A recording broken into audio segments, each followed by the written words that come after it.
Here we go again. Hi guys, welcome back to my channel. It's your boy Ameshi. So today I'm reacting to geography of Burkina Faso. So guys, let's watch and learn. Let's watch and learn. Please and please like and subscribe to my channel. Please now. Thanks for viewing my channel, but please help me subscribe please. Hey Geography peeps, so we're back in Africa and you came just at the right time because as of the upload of this video, Burkina Faso is going through a huge transition and find out why in about 3, 2, 1. It's time to learn geography now! Hey everybody, I'm your host Barbie. So Burkina Faso is one of those African countries you've probably heard of that has a lot of drama going on. However, there's a whole world of underlying fascination and culture awaiting for you once you observe things a little closer. That being said, let's dissect the flag. The flag has two equally sized horizontal bands of red and green with a yellow star resting in the middle. These colors are the Pan-African colors to symbolize the breaking away and unity of post-colonial nations in Africa. Adopted in 1984, the red symbolizes the revolution, even though the guy leading that revolution would eventually get assassinated by another guy leading another revolution. And the green represents the abundance of agricultural and natural resources, which I'm not trying to be offensive, Burkina Faso, but that's kind of not really true, but if you say so. And finally, the yellow star represents the guiding light of the revolution. All right, that's pretty much it. Moving on. Okay, first of all, Burkina Faso is arguably the country with the world's most interesting sounding names. I mean, you have places like Burum Burum, like a car, and then you have places like Gorom Gorom, like a Swedish car. Gorom, I don't know. There's a place called Rambo and Bobo Dioulasso. A lot of these names come from tribal words, and the cool thing is that Burkina Faso is actually really good at intermixing its ethnic influences pretty well. In fact, the name Burkina Faso comes from the Moore word Burkina, meaning honorable people, and Faso, which is the Dioula word, meaning fatherland. The usage of different languages in the name symbolizes the unity between the many ethnic groups. It would kind of be like if Canada called itself La Pays Parlementaire Fédérale Nation of Canada. Oh, même pas un rêve, il neigera en enfer avant que cela arrive. Sorry, we're getting ahead of ourselves, and we haven't even shown that Earth zoom-in motion graphic thing that we always show. Can we do that now? Ah, great, here we go. Okay, Burkina Faso is landlocked, located in West Africa, surrounded by 6 other countries, and is divided into 13 administrative regions, each with its own governor. The capital is, get this, the name of the capital is Ouagadougou. I just can't. That is just, I love, it sounds like a dance move.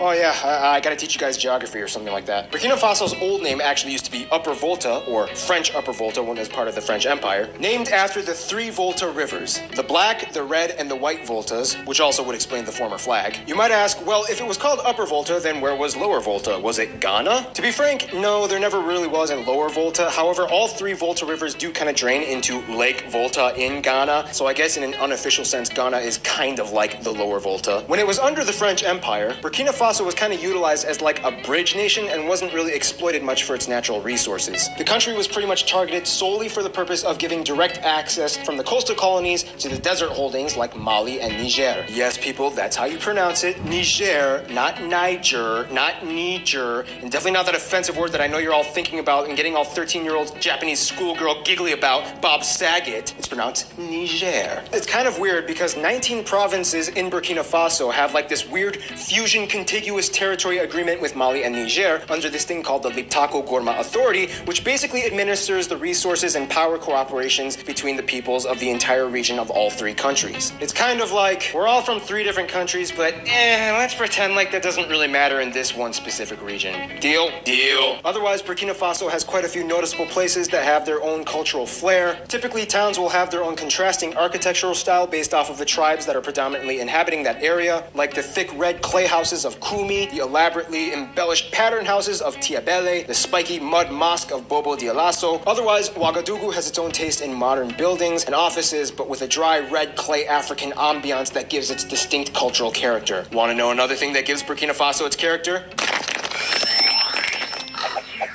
Burkina Faso's landscape plays a huge role in how people live and engage with each other on a daily basis. First of all, as a landlocked country, Burkina Faso obviously has no access to the sea, so instead relies on its system of rivers and lakes for irrigation. Remember how we talked about the Sahel in the Benin video? Well, the northern part of Burkina Faso is kind of like entirely in it. This means that the northern region of Burkina Faso, appropriately named the Sahel region, is the driest part in the entire country and has a desert-like atmosphere. The further south you go, the greener and wetter it gets until you are literally in humid forest zones. In general, though, one thing that you can kind of expect in Burkina Faso is a lot of red dirt. The soil in many parts has a noticeably dusty red hue that kind of gives the entire country a rustic African appeal. Unfortunately, as a whole, Burkina Faso doesn't really have many internal natural resources. There's no oil, and many of the cash crops aren't really extensively grown. Despite the fragile soil conditions, about 80% of the population lives on subsistence agriculture. In fact, despite plagues of locusts, desertification, and drought, about 3/4 of the people still live in the countryside and prefer agricultural lifestyles. It's just a thing they do and have been doing for centuries. The French colonial administrator R. de la Vignette wrote in 1946 that we came from industrialized Europe where factories are joyless affairs and found people who work to music. Typically, drummers still accompany farmers in Burkina Faso to this very day. The most common crops distributed domestically and internationally are peanuts, millet, sorghum. However, the economy is heavily centralized around cotton and gold. Burkinabe cotton is some of the cheapest cotton you can buy on the market right now and comes in very good quality. Gold found in various mines scattered throughout the country respectively make up an almost equal share of an export sector,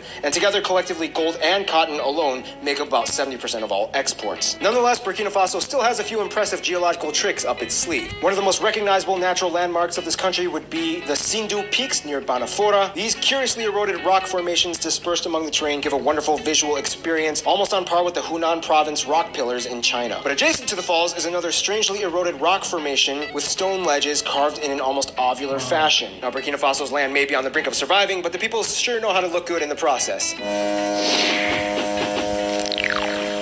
Okay, just in case if you didn't get it from the beginning, the people of Burkina Faso are called Burkinabes. Got it? Good. Burkina Faso has about 17.5 million people. The ethnic majority at about half of the entire population identify as Mossi from the Mossi tribe. About 10% are Fulani, Lobis, Mandes, and Bobos. Each make up about 7% of the population each, and the rest of the population is comprised of about 60 different tribes and people groups. Faith-wise, somewhere around 60% of the country follows Malakite Sunni Islam, heavily influenced on the doctrines of Sufism, whereas about 30% of the country identifies as Christian. The remainder typically follows some form of animism and traditional beliefs. The country's official language is French. However, there are 3 regional languages that exist. More, mostly spoken by the Mossi, Mandinka, mostly spoken in the west by the Bobo, and Bambara, mostly spoken in the north close to Mali. Although Fulfulde, the language of the Fulani, is also widely spoken, it doesn't really encompass any specific region as they're kind of widely spread out throughout the country, so they don't really get a regional recognition. Now here's the thing, Burkina Faso is a pretty low-income country. Most of the people live off of $1 a day, and the country depends heavily off of aid from the IMF and World Bank. It's also one of the countries with the highest birth rates, as women typically on average have about 6 children each, which in return has exploded the population almost 5-fold in the past half century. Now, in order to understand Burkina Faso, you have to kind of understand what has happened to it and what is happening to it today. In the shortest condensed way I can put this, shortly after the French left and they gained independence in 1960, the country got a president who was later usurped by a revolution led by Thomas Sankara, who acted on Marxist ideologies, often referred to as the Che Guevara of Africa. Sankara was then assassinated by another guy named Blaise Compaoré. Eventually, he was taken over by the storming of the parliament by youth revolts. Compaoré resigned and fled the country, and the ruins of parliament are now a tourist attraction. After 2 weeks of intense negotiations with political and military leaders, the country elected retired diplomat Michel Kafando to act as an interim president until November 2015, when elections will determine a new leader.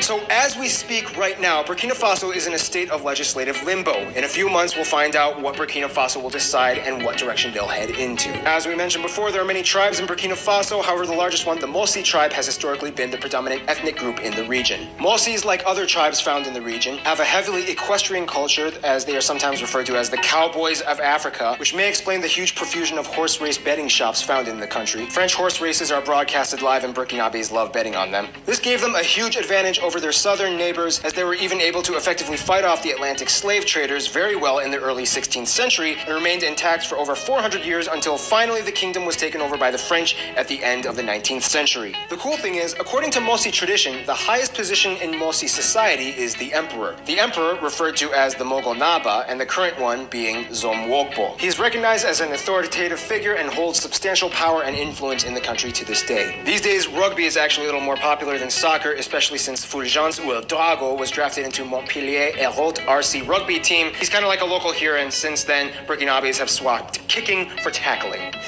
Sounds like every roommate situation I've been in. Now let's find out who else Burkina Faso likes to kick, tackle, or hug.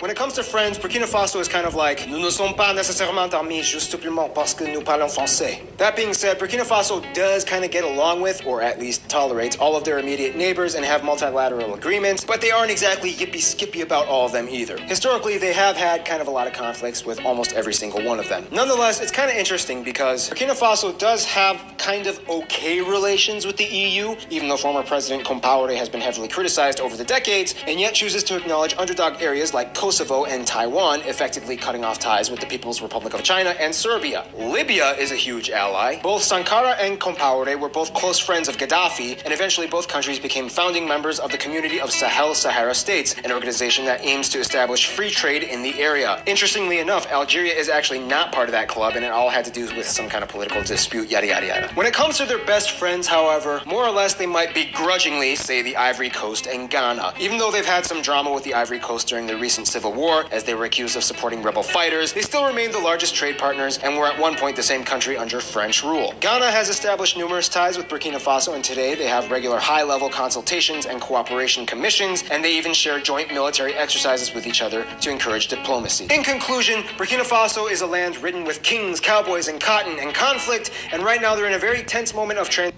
Yes guys, that's where we hold it. Thanks for watching, and please like and subscribe to my channel. See you in my next video. Peace out.